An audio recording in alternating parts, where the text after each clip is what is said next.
முன்னொரு காலத்துல ஒரு ஊர்ல பத்ர சீதான்னு ஒரு தம்பதிங்க வாழ்ந்துட்டு இருந்தாங்க. அவங்களுக்கு இருந்த கொஞ்ச நிலத்துல விவசாயம் பண்ணிக்கிட்டு அவங்க வாழ்க்கைய வாழ்ந்துட்டு வந்தாங்க. போன தடவை மாதிரி இந்த தடவை விளைச்சல் இல்ல. விளைச்சல வந்த தானியங்கள் கூட ரொம்ப கம்மியா தான் கிடைச்சது. கையில கிடைச்ச தானியங்கள் நம்ம சாப்பிடறதுக்கே பத்தாது. அடுத்த விளைச்சல் வர்ற வரைக்கும் நல்லது கெட்டதுக்கு செலவு பண்ணும்னா கையில காசும் இல்லாம ஒவ்வொரு நாளும் கஷ்டப்பட்டு கிடக்க வேண்டியதா இருக்கு. அதான் எனக்கும் ஒண்ணும் புரியலைங்க. நமக்கு எவ்வளவு நிலம் இருக்கோ உங்க அண்ணனுக்கும் அதே அளவுதான நிலம் இருக்கு. ஆனா அவங்களுக்கு நம்மளை விட 3 மடங்கு விளைச்சல் அதிகமா எப்படி கிடைக்குது? அவன் அதிர்ஷ்டக்காரன். அவன் விளைச்சல் செய்யற மண்ணு நம்ம மண்ணை விட தரமானதா இருக்கும்னு நினைக்கிறேன். அதுவும் உங்க அப்பா கொடுத்த நிலம் தானே. 2 பேருக்கு சரியா பங்கு பிரிச்ச நிலம் தானே. ரெண்டும் ஒரே மண்ணு தான். ஆனா அதான் எனக்கும் குழப்பமா இருக்கு. என்ன பண்றதுன்னு எனக்கும் ஒன்னும் புரியல. நாளையில இருந்து நானும் உங்க கூட வேலை செய்யறதுக்கு நிலத்துக்கு வரேங்க. அடுத்த முறை நமக்கு கண்டிப்பா நல்ல விளைச்சல் கிடைச்சே ஆகணும். நீ இப்ப தனி மனுஷி கிடையாது. உன் வயித்துல குழந்தை வளருது. நீ இந்த மாதிரி வேலை எல்லாம் பண்ணக்கூடாது. பலுவானதெல்லாம் தூக்க கூடாதுன்னு பெரியவங்க சொல்லிருக்காங்கல்ல. அதெல்லாம் பழைய காலத்து பேச்சுங்க. எனக்கு இன்னும் குழந்தை பிறக்கிறதுக்கு 20 நாள் கிட்ட இருக்குன்னு அந்த பாட்டி சொன்னாங்கல்ல. அப்படி பத்ர விவசாய வேலைக்கு வராதன்னு எவ்வளவு சொல்லியும் சீதா வயல் வேலைக்கு வராங்க. ஆனா எதிர்பாராத விதமா. என்னம்மா என்னாச்சு? சீதா ஏன் இப்படி இருக்க? நான் அப்பவே சொன்னேன் இங்க வராதன்னா கேட்டியா? அந்த மரத்துக்கிட்ட வந்து ஓய்வு எடுத்துக்கவா. அது இருக்கட்டுங்க. நீங்க போய் முதல்ல அந்த பாட்டிய கூட்டிட்டு வாங்க. குழந்தை பிறக்கிற மாதிரி இருக்குங்க. அம்மா. சரி வா, நான் அந்த மருத்துவச்சிக்கிட்ட கூட்டிட்டு போறேன். அவ்வளோ நேரம் இல்லைங்க. எங்க எனக்கு வலி வேற ரொம்ப அதிகமா இருக்குங்க. என்னால நடக்க முடியாது. பாட்டியோட வீடு இங்க பக்கத்துல தானே இருக்கு. சீக்கிரம் போய் கூட்டிட்டு வாங்க. அம்மா வலிக்குதே. அப்பா. பத்ர சீதாவை அங்கேயே விட்டுட்டு நேரா வேகமா மருத்துவச்சி பாட்டி வீட்டுக்கு போறாரு.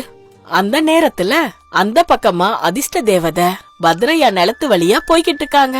ஐயோ பாவம், இந்த அம்மா பிரசவ வழியில கஷ்டப்படுறாங்க. இங்க உதவிக்கு ஆளுங்க யாரும் இல்லையே. இவங்களுக்கு நான் போய் உதவி பண்றேன். அம்மா நீங்க பயப்படாதீங்க, நான் உங்களுக்கு பிரசவம் பாக்குறேன். அப்படி அதிர்ஷ்ட தேவதை சீதாவுக்கு பிரசவம் பார்த்ததுனால ஒரு அழகான ஆண் குழந்தை பிறக்குது. அதுக்கப்புறம் கொஞ்ச நேரத்துல பத்ர அந்த மருத்துவச்சி பாட்டிய கூட்டிட்டு வராரு. ஐயோ, யாரோட உதவி இல்லாம நான் வரத்துக்குள்ளேயே நீ குழந்தைய பெத்தெடுத்துட்டியா? நீயே குழந்தைய பிரசவிச்சிருக்கனா ரொம்ப தைரியம் தான். எனக்கு அவ்வளோ தைரியம் இல்ல பாட்டி. யாருன்னு தெரியல. நான் பிரசவ வழியில துடிச்சிட்டு இருக்கும் போது என்கிட்ட வந்து எனக்கு எந்தவித பிரச்சனையும் இல்லாம நல்லபடியா குழந்தை பொறுக்கிற மாதிரி செஞ்சாங்க. நீங்க வரத்துக்கு முன்னாடியே அவங்க கிளம்பி போயிட்டாங்க. யாரா இருந்தாலும் பரவாயில்லம்மா. குழந்தை பாரு நல்லா ஆரோக்கியமா இருக்கான்ல. இவனை பார்த்தாலே நல்ல அதிர்ஷ்டக்கார மாதிரி தான் இருக்கான். பச்சை பசேல்னு இருக்கிற இடத்துல பிறந்திருக்கான். ஆமா, இந்த குழந்தை என் கையில தான் பிறந்துச்சு.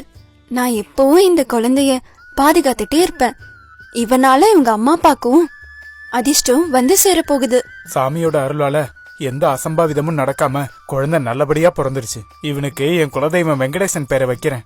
சரி வாமா, வீட்டுக்கு போலாம். இப்படி அதிர்ஷ்ட தேவதை கையால பிறந்த வெங்கடேசனுக்கு எப்பவும் அந்த அதிர்ஷ்ட தேவதை கூடவே இருக்காங்க. அதுக்கப்புறம் அந்த விளைச்சல் அறுவடைக்கு வருது.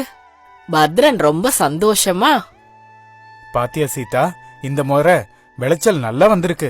200 மூட்டை கிட்ட தானியம் கிடைச்சிருக்கு. இப்பதான் எல்லாத்தையும் கிடங்குல வச்சுட்டு வரேன். நம்ம நிலத்துல இந்த அளவு விளைச்சல் கிடைச்சிருக்கிறது இதான் முதல் தடவை. ஆமாங்க, இவ்ளோ விளைச்சல் கிடைக்கிறது இப்பதான் முதல் தடவை. அது சரிங்க, உங்க அண்ணன் நிலத்துல எத்தனை மூட்டை நெல் கிடைச்சிருக்கு? அண்ணன் நிலத்துல கம்மியான விளைச்சல் தான் கிடைச்சிருக்கு. மொத்தமா அவருக்கு 100 மூட்டை வந்திருக்கும். இது ரொம்ப ஆச்சரியமா இருக்குது இல்லங்க. இதெல்லாம் இப்போ நம்ம பையன் பிறந்ததுனால தாங்க.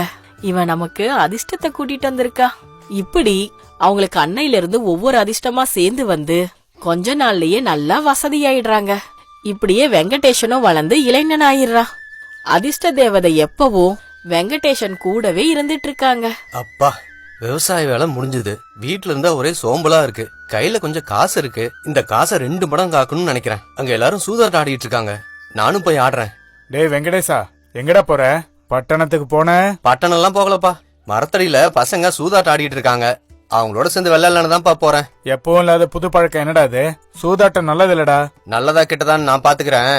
சரி நான் கிளம்புறேன் அப்படின்னு நேரா போய் சூதாட்டம் ஆடுறான். தான் கொண்டு வந்த எல்லா பணத்தையும் அதுல இழந்துட்டு திரும்பி வராரு.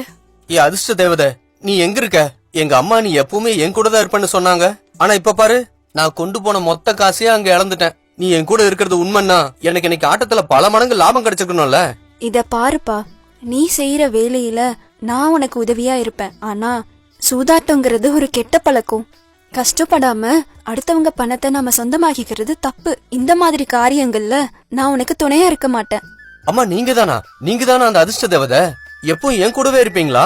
ஆமா, நான் எப்பவும் உன் கூடவே தான் இருப்பேன். ஆனா உனக்கு தெரிய மாட்டேன். நீ செய்யற வேலையில நான் உனக்கு உதவிகரமா இருப்பேன். அப்ப நான் சூதாட்டம் ஆடுறப்ப நீங்க எங்க கூட இருக்கணும்ல? அங்க சூதாட்டம் ஆடுறவங்க எல்லாம் பணம் சம்பாதிக்கணும் தான் ஆடுறாங்க. அவங்க எல்லாம் நல்லா லாபம் சம்பாதிச்சாங்க, எனக்கு மட்டும் ஏன் நஷ்டம் வந்துச்சு? நீ அப்படி நினைக்கிறது தப்பு. அவங்க ஒரு நாள் ஜெயிச்சாங்கன்னா 2வது நாள் ஜெயிச்ச மொத்தத்தையும் இழந்துருவாங்க. அதுதான் சூதாட்டங்கிறது. அவங்களுக்கு நேரமும் பணமும் விரயமாகுமே தவிர அதனால யாருக்குமே எந்த பிரயோஜனமும் இல்ல. இனிமேலாவது இதையெல்லாம் விட்டுட்டு நல்லா உழைச்சு சம்பாதிக்க பாரு அப்படின்னு வெங்கடேஷன் கிட்ட பேசி முடிச்ச தேவதை அங்கிருந்து மாயமா மறைஞ்சிடுறாங்க. நல்லா சொன்னீங்கம்மா. இவ்வளவு நாளா நானா தான் கஷ்டப்பட்டு உழைச்சுக்கிட்டு இருக்கேன். உன்னால எனக்கு எந்த பிரயோஜனமும் இருந்ததில்ல. ஐயோ, என்ன வண்டி வேகமா இந்த பக்கம் வருது? ரங்கா, வண்டியை சரியா பார்த்து ஓட்டுறா. அதிர்ஷ்டத்துக்கு வேகமா ஓடி வருது. வெங்கடேசா, தள்ளிக்கோ. மாடுக்கு 2 மூர்க்கமாயிடுச்சு. இது 2 என்னால அடக்க முடியல. தள்ளிக்கோ. வேகமா மாட்டு வண்டி போய் எதிரில இருந்த மரத்து மேல வேகமா மோதி கவிழ்ந்துடுது. வெங்கடேஷன் தள்ளி விழுந்திருக்காரு. அப்பா, கையெலும்பு உடஞ்ச மாதிரி இருக்கடா. ரங்கா, வண்டி ஓட்டத்துலன்னா கம்முன்னு வீட்டுல கிடக்கணும்டா.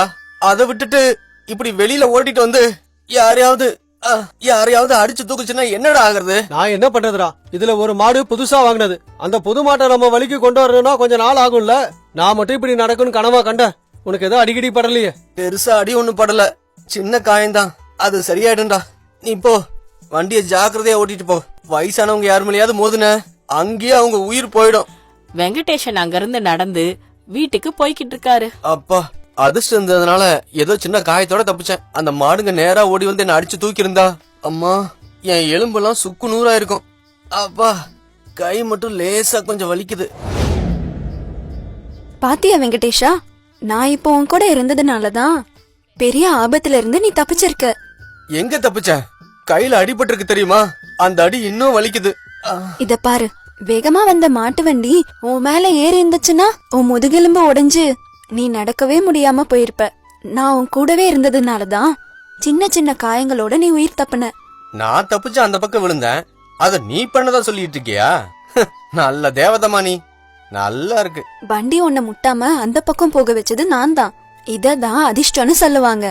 நான் உன் கூட இருக்கிற வரைக்கும் உனக்கு எந்த விதமான உயிர் ஆபத்தும் ஏற்படாம நான் பாத்துப்பேன்.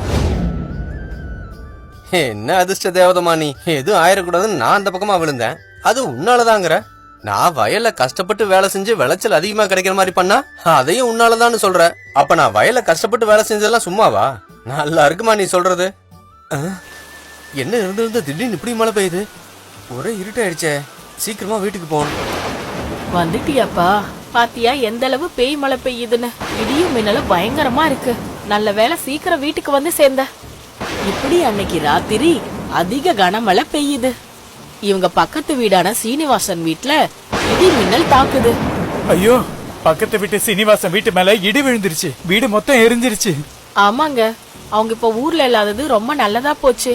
இல்லன்னா அவங்க வீட்டுல விழுந்த இடிக்கு எல்லாரோட உயிரும் போயிருக்கும். எல்லாம் உங்க அதிர்ஷ்டம் தாங்க. வீடு போனா போட்டோம், நல்ல வேளை அவங்க உயிருக்கு எந்த ஆபத்தும் இல்ல. நமக்கு அதிர்ஷ்டம் இருக்கிறதுனால தப்பிச்சது. என்ன வார்த்தைக்கு நீங்க அதிர்ஷ்டம் சொல்லிட்டு இருக்கீங்க? அந்த இடி எங்க விழணுமோ அங்கதான் விழும். அது ஒன்னும் அதிர்ஷ்டத்தினால கிடையாது. இத பாருப்பா, நமக்கு அதிர்ஷ்டம் நல்லா இருந்ததுனாலதான் அந்த இடி நம்ம வீட்டு மேல விழல. அத நினைச்சு சந்தோஷப்படு. அந்த அதிர்ஷ்ட தேவதை அப்படி என்ன பண்ணிருச்சு? எப்பவும் என் கூட தான் இருக்குன்னு சொல்லுவீங்கல்ல, ஆனா எனக்கு ஒண்ணுமே பண்ணதே கிடையாது. இப்படி வெங்கடேஷன் அதிர்ஷ்ட தேவதையை எப்பவும் நம்பினதே கிடையாது. இப்படியே கொஞ்சம் வருஷங்கள் கடந்ததுக்கு அப்புறம் இவரோட அப்பா அம்மா இறந்து போயிடுறாங்க. வெங்கடேஷன் தனியாள் ஆகுறாரு. ஒரு நாள் ராஜ பரிவாரம் போய்கிட்டு இருக்கும் போது வெங்கடேஷன் பாக்குறாரு. ஆஹா, ராஜகுமார் எவ்வளவு அழகா இருக்காங்க. இவ்வளவு அழகா இருக்கிற ராஜகுமாரிய பாக்குறப்போ இவங்களை கல்யாணம் பண்ணிக்க தோணுதுறாங்க. அவங்க ராஜகுமாரிடா. நம்ம மாதிரி சாதாரண ஆளுங்களா அவங்கள கண்ணெடுத்து கூட பார்க்க கூடாது. இப்படி ஒரு ஆபத்தான எண்ணத்தை மனசுல வச்சுக்காத. விஷயம் என்னன்னா, ராஜகுமாரி ரஜாவர்தன் ஒரு பெரிய வியாபாரியா காதலிக்கிறாங்களாம். அவர்கிட்ட அளவிட முடியாத அளவுக்கு வெள்ளிகள் இருக்கான். ஆனா நம்ம மகாராஜா வெள்ளியை விட தங்கத்துக்கு தான் ரொம்ப மரியாதை கொடுப்பாரு. அவர் அதிக செல்வங்கள் உள்ள ஒருத்தருக்கு தான் திருமணம் செஞ்சு வைக்க போறாராம். இந்த ரஜவர்தனுக்கு ராஜகுமாரிய திருமணம் செஞ்சு வைக்க விருப்பம் இல்லையா? அப்படின்னா நிறைய தங்கமும் பணமும் வச்சிருந்தேன்னா ராஜகுமாரிய உடனே எனக்கு கல்யாணம் பண்ணி வச்சிருவாங்கல்ல? உனக்கு ஏதாவது